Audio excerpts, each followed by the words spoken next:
Sign up for free Stratfor Intelligence. Simply enter your email address to receive 2 free reports each week.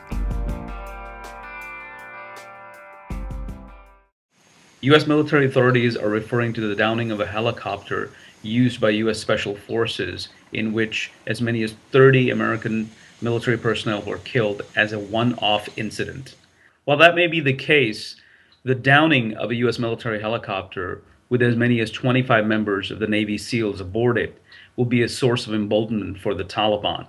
Should the Taliban be able to reproduce this incident in the future, it will enhance its position on the battlefield as well as the negotiating table.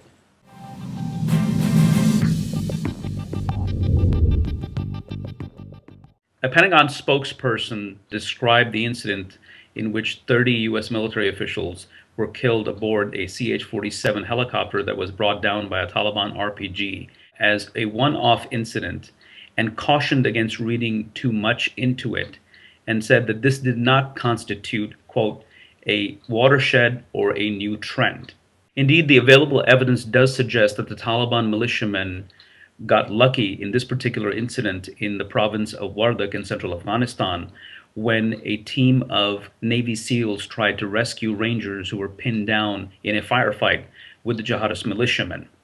Even though the Taliban may have gotten lucky this time around, they will definitely be wanting to try and reproduce this incident in the future. Just as U.S. military officials are investigating the incident in terms of trying to understand how this happened and how it can be prevented in the future, the Taliban can be expected to do their own probe in which they would want to be able to glean from quote-unquote lessons learned.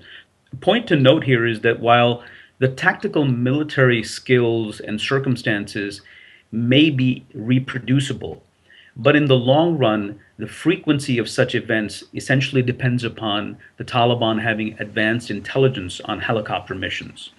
And that's where they will run into some problems, because ultimately it depends upon how good the Taliban penetration is of the Afghan security forces and how much U.S. military authorities are sharing with their Afghan counterparts.